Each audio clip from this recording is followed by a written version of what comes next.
मुझे महात्मा बुद्ध से मिलना है और मुझे यह कमल उन्हें देना है। इस पर घुड़सवार ने कहा, मैं आपको जंगल पार नहीं करवा सकता, लेकिन मैं आपकी मदद कर सकता हूँ। यह कमल वाला मटका मैं महात्मा बुद्ध तक पहुँचा सकता हूँ।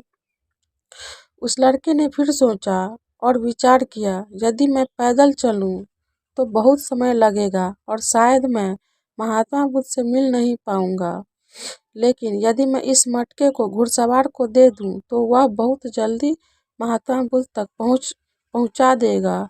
इससे मेरा काम आसान हो जाएगा और मैं जो मन में चाहता हूँ वो भी पूरा हो जाएगा। काफी समय सोच विचार करने के बाद वह निर्णय लिया कि वह मटके वाला कमल घुड़सवार को दे देगा। वह उस मटके को उस घुड़सवार के हाथों सौंपने ही वाला था कि तभी उसे याद आया कि इस कमल को महात्मा बुद्ध तक पहुंचाने के पीछे उसका क्या उद्देश्य था। वह किस उद्देश्य से यह कमल महात्मा बुद्ध के पास ले जा रहा है। तभी उसके मन में एक और विचार आया कि अगर मैं यह मटके वाला कमल लेकर महात्मा बुद्ध तक नहीं पहुंचा तो मेरे प्रश्नों का उत्तर मुझे कैसे मिलेगा, और हो सकता है कि मेरे जीवन में यह एक ही मौका है जिससे मैं महात्मा बुद्ध से मिल सकता हूँ और अपने सभी प्रश्नों के उत्तर जान सकता हूँ। यह सोचकर उसने निर्णय लिया कि वह यह मटका नहीं देगा, मैं इसे खुद ही उन तक पहुंचाऊंगा। काफी कुछ सोचने के बाद वह घुड़सवार से कहता है, मैं यह मटका खुद ही उन तक पहुंचाना चाहता हूँ, क्योंकि उनसे मिलना मेरे लिए बहुत जरूरी है। मेरे मन में कई प्रश्न हैं जिनके उत्तर मुझे उनसे जानना है, इसलिए मैं यह मटका खुद ही उन तक ले जाऊंगा। आपका बहुत बहुत धन्यवाद। आपने मेरे लिए इतना समय निकाला। कृपया मुझे आगे का रास्ता बता दीजिए, मैं उसी रास्ते से चला जाऊंगा। घुड़सवार ने उसे आगे का रास्ता बता दिया तो वह उसी रास्ते पर चलने लगा। अब शाम होने की बेला थी और उसके मन में अनेक सवाल उठने लगे। शाम के समय अगर वह जंगल में भटक गया तो क्या होगा? महात्मा बुद्ध से कैसे मिल पाएगा? और अगर मिल ना पाया तो वह उसकी यात्रा बेकार हो जाएगी। ऐसे सोचते हुए उसे पछतावा होने लगा। वो मन ही मन खुद को कोसने लगा और कहने लगा, शायद अच्छा होता अगर मैंने इस मटके को घुड़सवार को सौंप दिया होता, तो इससे कम से कम वह महात्मा बुद्ध तक पहुंचाकर वो अपने घर भी लौट जाता। उस लड़के के मन में तरह तरह के विचार घूम रहे थे कि ऐसा होता तो क्या होता, वो वैसा होता तो क्या होता, अगर रास्ता भटक गया तो क्या होगा।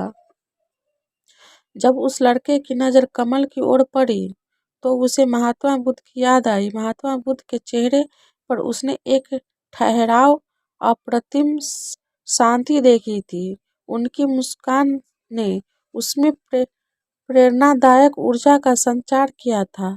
उसने उसने समझा कि उसकी यात्रा का उद्देश्य न केवल महात्मा बुद्ध से मिलना है, बल्कि उनसे बहुत कुछ सीखना भी है।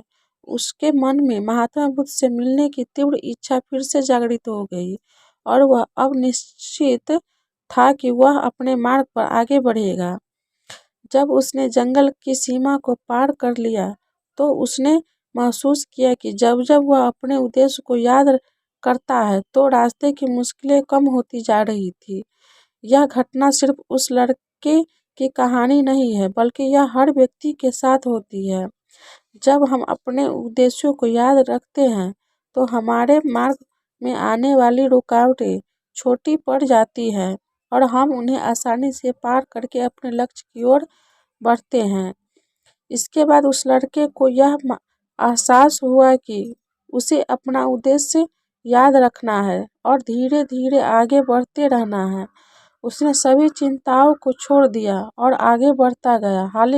हालांकि चलते चलते वह काफी थक चुका था और जब उसने जंगल को पार किया तो उसे एक छोटी सी कुटिया दिखाई दी। उस कुटिया में एक सुंदर स्त्री रहती थी। वह लड़का थक चुका था और जोड़ों की प्यास महसूस कर रहा था। वह कुटिया में चला गया और वहां उस स्त्री से पानी मांगा। उस स्त्री ने उस लड़के को पानी पिलाया और लड़के से हो इस तरह क्यों भटक रहा है। तो उस लड़के ने उत्तर दिया कि वो महात्मा बुद्ध के ज्ञान की अभिलाषी है और वो उनसे मिलना चाहता है। तभी उस स्त्री ने लड़के से पूछा, आखिर तुम महात्मा बुद्ध से मिलना क्यों चाहते हो।